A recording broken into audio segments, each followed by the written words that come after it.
Hello, everybody around the world. How's it going? I hope everything is good in your neck of the woods. Welcome to the first episode ever of The Doghouse. And this is a podcast that I'm doing where I'm going to cover multiple stories, not just one. Because I can never pick which story I want to do in the first place, so I thought, why not just do a few of them?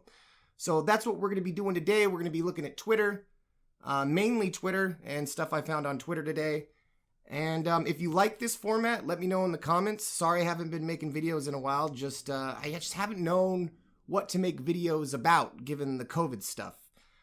Basically, all it seems that people are talking about right now is COVID. But I think we might talk about COVID today. Actually, I don't know if we are. But let's get into it. The first story we're going to be looking at today is about Elon Musk and what he named his kid. He named his kid Roman numerals. And it's really, really stupid. Now, Elon Musk, I've never been a big fan of Elon Musk. I really don't understand the fascination with him. I mean, I do understand the fascination with what he does, but not him. Because what he does is really cool. He makes rockets. Well, he doesn't make them. He pays people to make them. But he sends stuff up into space. He sent a car up into space. I mean, he's like a modern day Howard Hughes kind of, right? But I tried to watch him on Joe Rogan, and I couldn't stand it. The man didn't say anything interesting for like the 30, 40 minutes I watched, so I just backed out. To me, the man is not interesting whatsoever. What he does, his company, things like that are interesting, but him as a personality, not for me. We're here at Complex, and the title reads, Grimes reveals she and Elon Musk have updated their baby's name. Now, I thought when I read this, oh good, they're going to change it to something that makes sense and isn't going to get the kid bullied for the rest of his life. But no, they just took out the apostrophe because legally in California or wherever he lives, you're not allowed to have an apostrophe in the name. And that's true in a lot of states where you can't name your child a certain thing. Like you can't name your child Hitler and stuff like that. And I think that's kind of a good thing. I mean, if you name your kid something bad enough, you can make that kid's life a living hell. And given how smart Elon Musk is, you think that he would understand that?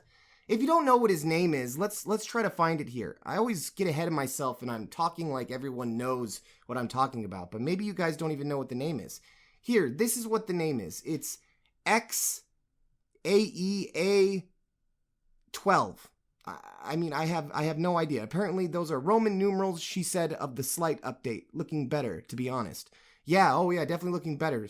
Both Grimes and Musk have spoken publicly about the multifaceted inspiration behind the name, with Musk recently explaining to Joe Rogan that Grimes actually mostly came up with it. Oh, I'm sure. And who is Grimes? Who is his lady? I have no idea who she is. Is she famous? And earlier this month, Grimes shared a more detailed breakdown of the name's meaning on Twitter, noting the presence of the elven spelling of love and or artificial intelligence. She also revealed a nod to her favorite song, X the Unknown Variable. I don't know what that is. AI? Okay.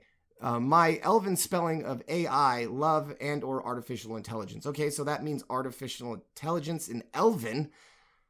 A-12 equals precursor to SR-17, our favorite aircraft. No weapons, no defenses, just speed. Great in battle, but non-violent. Okay, and A, Archangel, my favorite song by Metal Rat. It's so stupid. I named my kid 123 because I'm number 1. My favorite number is 2. And 3 is how many times I've been arrested in my life. You know, so that's what I'm going to name my kid. And isn't that funny how the kid's name is completely selfish? Like, she's like, oh, yeah, we love all these things, and this is what we're naming our kid. Do you not know that your kid's going to grow up to be an actual person, right? And they're going to have this name their entire lives? And this is just another thing that rubs me the wrong way about Elon. There would be no actual reason to name your kid this, besides publicity, headlines, a joke, for God's sakes. But there's no way this is actually serious. And if it's actually serious, then there's something wrong with Miss Grimes or Elon. Do not name your kids numbers. You can't even pronounce that. There is no pronunciation of this name. So way to be absolutely selfish when it comes to naming your child. Yes, we named it all these Roman numerals, which stand for special things that are close to my heart. It's going to be horrible for the kid, yeah. Oh, God, it's going to be a bloodbath of insults thrown at him all the way through school. You know, but that's okay because it means a lot to me. Jesus. Okay, first story out of the way. Next, we're going to be looking at a tweet from Donald Trump that he sent out October 13th, 2014. Can you believe that with all the problems and difficulties facing the U.S., President Obama spent the day golfing, worse than Carter? Now, what is President Trump doing right now, the first chance he had? Well, he went golfing, and while he golfs, he spends a lot more money than Obama ever did. And isn't it funny how the Republican Party always talked about spending money, Obama spending money or Obama golfing, and now not a damn peep out of the Republicans. And don't get me wrong, the left does it too. But the way the right is doing it right now with President Trump, it is flabbergasting. And you know that no one gives a shit about this. If someone supports Trump, you could place this hypocrisy right on their lap and be like, look how disingenuous the president is. Look how he will literally say one thing and then do the complete opposite, because that's what he does. That's what he's always done. He's a liar at the core of his being. And if you can't see this by now, I mean, I just don't understand. You are a part of the Donald Trump cult of personality, because it honestly does feel like a cult at this point. I mean, the man has literally said in his own words how he reacts to criticism, and it's like a child does. Actually, let's take a look at that right now. I know I've shown it before, but I think it's really important to look at. It was a interview he did with Megyn Kelly during the lead up to the election, I believe. And let's take a look at it. And the reasoning behind some of his outrageous stunts. And there was one uncomfortable moment in that interview when Kelly asked Trump about calling her a bimbo on social media. I view myself as a person that, like everybody else, is fighting for survival. Overnight, Donald Trump and Megyn Kelly head to head. When I'm wounded, I go after people hard. Okay, just stop right there. Okay, that is an admission right there by itself. When I'm wounded, I go after people hard. So, mind you, when he's wounded, that is simply criticism. And it could have been something that he actually did, like Trump University. But he'll defend it as if he's a wounded animal, meaning he's not going to take any blame for it. He's not going to take any culpability for his actions. No, he's just going to attack the other person because they said something negative about him, regardless if it's true. This is the way he acted during all of his TV shows. It's the way he acted up to the presidency, and it's the way he acts now. It's the way an immature child would act, and he says it with his own mouth. And then people will hear this and be like, but yeah, he doesn't lie, or yeah, or whatever the millions of things they'll say to defend Trump, when he himself admits to being like this. And he still is like this to this day. Look at him on Twitter. Look at the way he attacks people all across the country, different senators and mayors. I mean, just today during Memorial Day, he attacked a veteran and also got the facts wrong when he did it. And I'm guessing maybe because that person said one negative thing about him. The man is a complete child. Now, I don't think he's actually retarded. Like, people call him an idiot, where he is an idiot, but he's not retarded. He is just simply a bad person. And I believe that. I mean, just go look up the facts about Trump University and just look at the way he's speaking about calling Megyn Kelly a bimbo, calling pageant winners Miss Piggy. I mean, the guy is a joke. And I try and unwound myself. Their first interview since this explosive moment at that Republican presidential debate 9 months ago. You've called women you don't like fat pigs, dogs, slobs, and disgusting animals. Your Twitter account... Only Rosie O'Donnell. I mean, it's natural for people to laugh at something they find funny, but I was absolutely shocked when the audience laughed at this. And that's the thing about comedy, I guess, or not taking things too serious. It gives you some sort of advantage with almost casual voters or people that seem to be in it as if this is a game.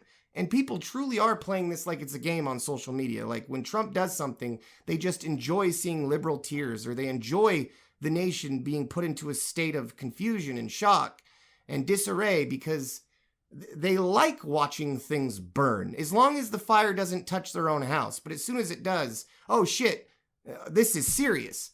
And to this day, with 100,000 people dead from this virus, Trump is still acting like a complete child, and people are still defending him regardless of what he says.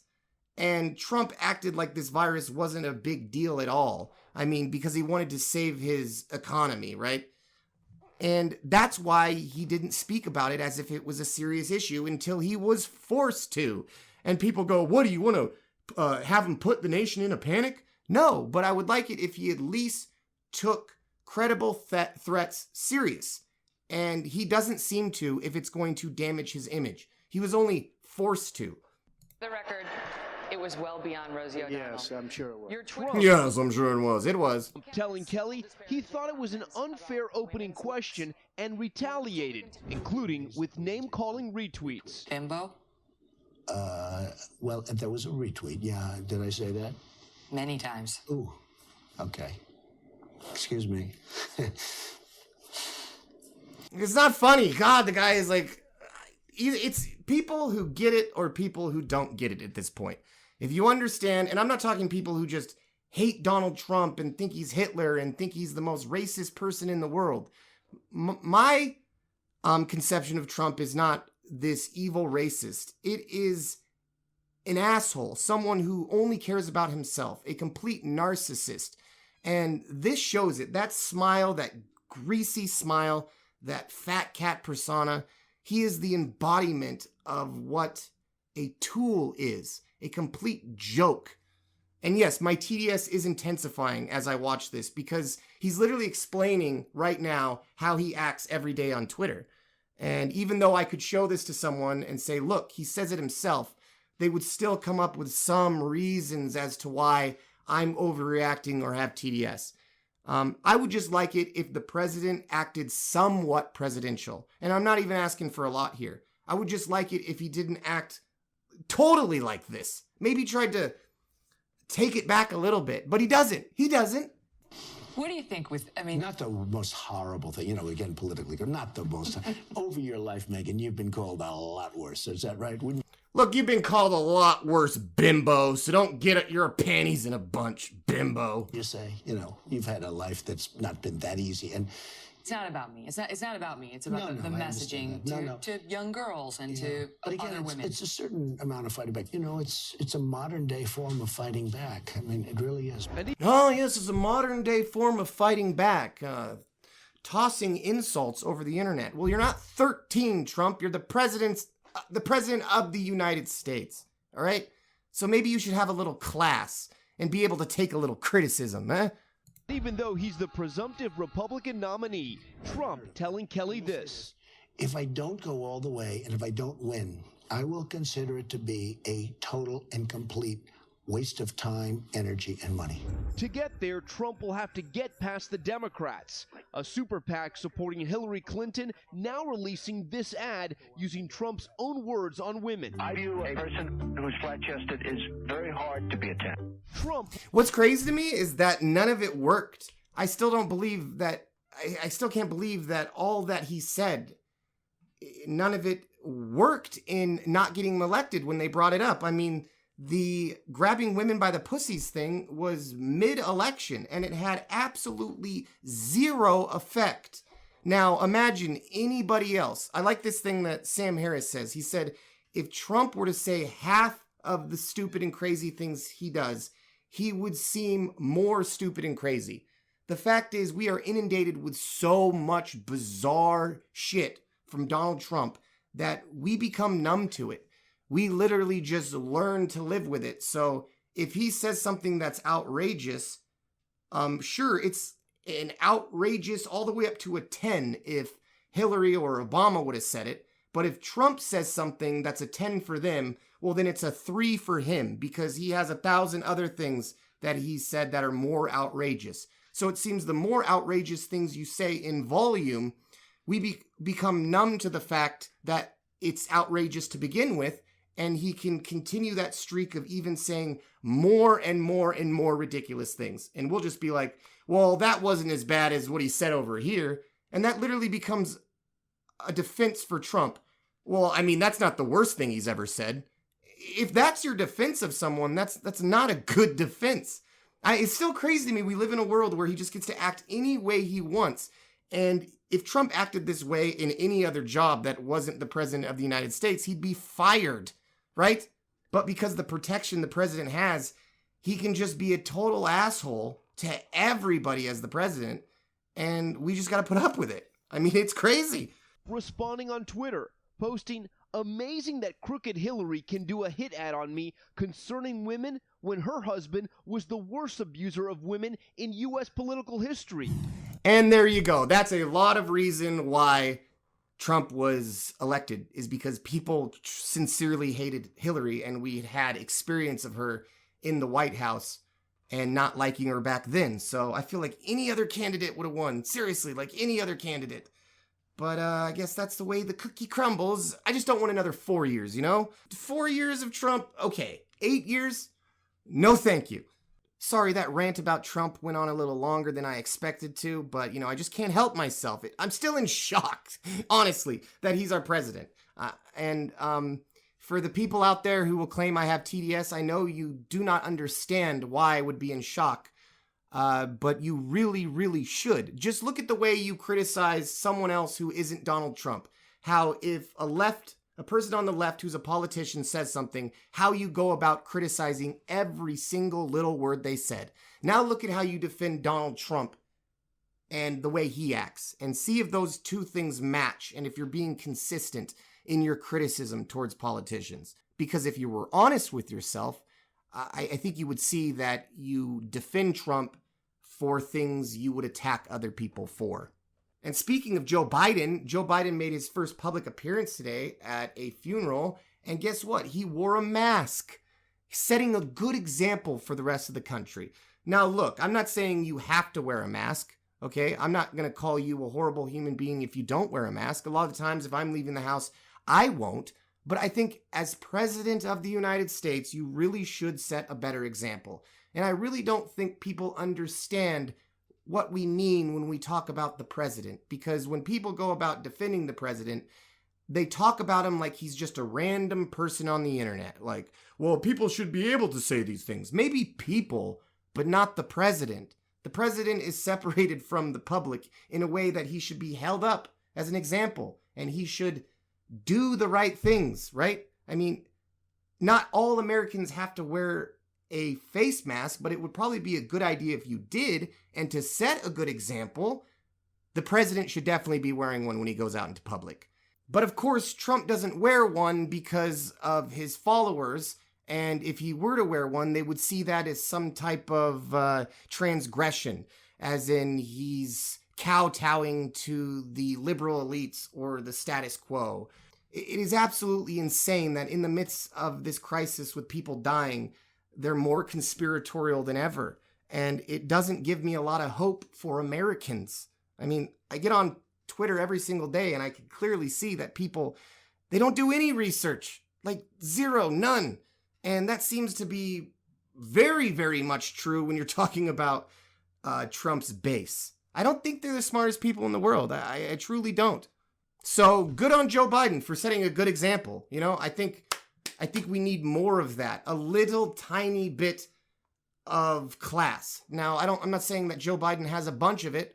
I'm not even saying I like Joe Biden that much, but at least he's trying to be somewhat responsible, where Trump tries to do the exact opposite of that every single day, trying to get under the media's skin and basically act like a child about everything, trying to get attention and saying everything he does is beautiful and the best. And if you attack me and wound me, I'm going to try to unwound myself by attacking you back. What we're going to look at next is a video that was trending today. This happened in Central Park in New York, and this is absolutely all over the media. So if you are sensitive to dogs kind of being choked out by their collar, don't watch this. This lady basically calls the cops on a black man for just filming her and pretends like she's being attacked, basically.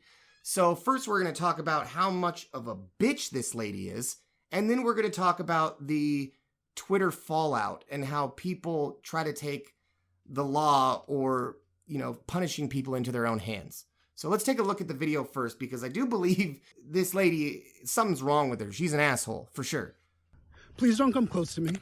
Sir, I'm asking you to stop recording me. Please don't come close to me. Please take your phone off. Please don't come close to me. I'm taking a picture and calling the cops. Please call the cops. Please call the cops. I'm going to tell them there's an African-American man threatening my life. Please tell them whatever you like. I mean, that is absolutely crazy. I would just like to point out, and this is absolutely no defense of her, but I would like to point out that we do not know what was said or what happened before the camera started. Now, it is possible, I'm not saying likely, okay, so it is possible that he was saying and doing things before the video started. That's the thing about film. We only know what's on it, not what's happened before it. So I just want to say that. And I do believe right now she's not being attacked, right? And she says, well, I'm going to tell the police you were attacking me. So it's not likely she was being attacked before if she says that to him. So most likely this guy just started recording and this is the reaction she had. I'm just going to say I don't know that to be 100% true. And more could come out about the story where maybe he had said something previous to antagonize her. But I don't think that's very likely, especially the way she's treating her dog. Excuse me?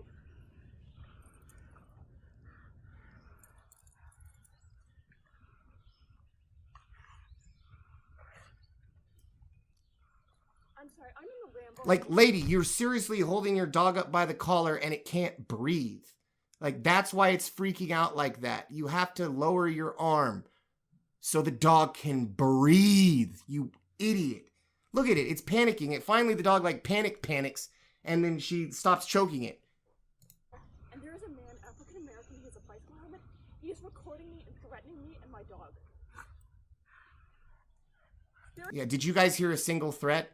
I didn't. There's an African-American man. I am in Central Park. He is recording me and threatening myself and my dog. And my...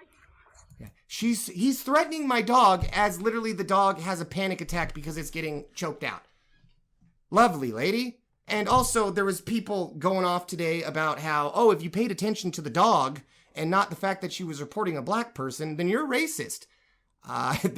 Maybe I'll show you that after this, but it's just the fact that she's choking the dog is so visceral and in your face and you just want to reach out and help the dog. It's not the fact that she's calling the cops on the black person isn't horrible. It is. I mean, you're basically calling the cops saying I'm being threatened by a guy, and what does that mean? The cops could show up. The cops will show up with guns, and that's not a good thing, especially if you falsely reported this black man.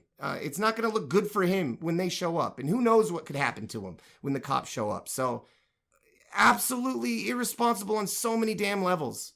Now, what should her punishment be? Well, Twitter has already decided that, but let's finish this up real quick. I'm sorry, I can't hear you either. I'm being threatened by a man in the ramble.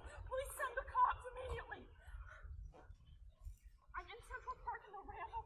I don't know. And this is the worst. The guy just says, thank you. Thank you. That's the worst part of the video where she raises her voice and she literally pretends like she's being attacked. That I would never even think of ever doing something like that. Especially, what did he do to you? What the hell did this man do to you? Like I said, I don't know what happened before, but from the looks of it, it doesn't look like he did a damn thing. And you're literally going to call the cops and pretend like you're being attacked and potentially get him in trouble or possibly killed. I mean, think about your actions, people. Her, especially. I mean, absolutely messed up. And this is the tweet that I'm talking about right here. Fellow white people, yes, the treatment of the dog is bad, awful. But if that's your first thought and not, thank God this man is still alive and wasn't shot by the police because of a false report called in by this person, then we need to talk. Being black is not illegal. Well, I absolutely agree that being black is not illegal. And I can still think the way the dog was being treated is horrible and also simultaneously care that she's filing a false report. But the thing that I don't think this person understands is that watching the dog kind of get choked was hard to watch, where the black guy was behind the camera and didn't seem to be in immediate danger. So yeah, maybe the first thing I think about when I'm watching that is that a dog is being choked. Sorry, but I also understand what was happening in the context of the video. Dear fellow white people, who the hell does that? Oh my God, I hate people like that get on and reprimand white people when they're white. Yes, white people, could you stop being so white? Thank you. So I want to say here at the end that I absolutely do not condone her actions, but I do think sometimes that people take things into their own hands far too often and far too quickly. She did file a false police report, so that should get her in trouble, and if she gets in trouble with the law like that, then she could very well lose her job. But people don't want to wait for that. People have already contacted her employer. She works for some firm in New York trying to get her fired, and maybe she should be fired. I don't know. I just, again, don't like the fact that an entire internet can swarm down on one singular person with no really regard for any type of fairness or justice, because while I do want this lady to get in trouble, it should match accordingly with the crime that she has committed. And a lot of the times I feel like people on Twitter will just be like, put the bitch down, put her down, we don't need her. And I feel like a certain amount of people actually might follow through with that if they had their choice. And these people right here are damn sure that they found evidence of her abusing that dog previously. So there's, they found her Instagram or whatever, and here's the dog, and it had previous injuries. So now a lot of people are absolutely positive that she's at home torturing this dog. Now, maybe, but I don't think that's necessarily the case. And just some of the freaking stories that people will just run with. And as bad as this lady is, there is people that are worse. Meaning, I don't see us today getting mad at the conviction of someone who raped someone in a certain state. But I'm sure it's on the news, and I'm sure we could find evidence of that, right? We could find evidence each day of something going on that was absolutely horrific. Way worse than this. But we're not really spending time, the internet isn't really spending time focusing on those things. Maybe someone just murdered a triple homicide, in the next state over, or in my state, or where you live. But it's not as if we're most concerned about the most appalling things. We're most concerned about the things that are most noticeable to us. So whatever's going to be in front of us for us to get mad at, that's what we're going to get mad at. We're not going to dig a little bit deeper and scratch through the surface to see if there's actually a story that would be better to put our time into, right? As bad as this lady is, I don't think the attention the entire internet is giving her is worthy of it, really, as bad as it is. Seems to me those efforts could be better used elsewhere. The way that we all come together to hate on this one individual, maybe we could all come together to help an individual instead of try to tear them down. But helping isn't as fun as hurting, especially on the internet. And people want this idea of power, And the thing is that Twitter mobs actually do have power. Now, I don't want this to be taken the wrong way, as I believe she shouldn't get in trouble, or she doesn't deserve what she has coming to her, because she does. It's just I worry about Twitter mobs and if the crime matches the punishment, right? Because, there was this guy who went to Chick-fil-A a while ago, and he was just giving this, the drive-through employee a lot of crap. And this is when Chick-fil-A was being protested for giving to anti-gay organizations. And this person was trying to do the right thing, not like this lady was, okay? I'm just giving an example. He goes in and he basically berates the employee that's working at the window, saying, "You work for a hateful organization." And she's like, "Well, they treat me okay. Sorry, sir. What else can I do for you?" And people absolutely berated this man to where 15 years later, he can still barely find a job. So while I do think it's good that we're all very concerned about this and we all do care, I guess I'm mostly concerned about the oddballs on the internet that actually try to take things into their own hands and call employers, when I think those things should really be left to the authorities. Or, if she were to get in trouble with the law, then maybe subsequently she would get fired. I just don't like the idea of a stranger in another state picking up the phone and calling to get someone fired. Really, no matter what they did, it just seems like an odd carrying out of justice, and that's not justice. That's someone out for vengeance, right? And justice is not vengeance. But again, I'm not going to lose any damn sleep if she gets fired and can't find a job for the rest of her life. I don't know this lady. I'm not all that concerned about it. I'm more interested in the psychology of Twitter mobs and how we can all work together seamlessly when it's to destroy. But if it's to build up, we're not as good at that. Well, that's going to conclude this episode of The Doghouse, episode 1. And I hope you all enjoyed it. Thank you for stopping in. Thank you for listening this long if you've made it this far. And if you like this format, let me know. If you have any questions, let me know. If you have any comments about how I'm wrong or about how I'm right, let me know. I always enjoy looking through the comments and reading your guys' comments. So that's it. This has been CogentK9, episode 1 of The Doghouse. And I'll see you guys later. Bye-bye.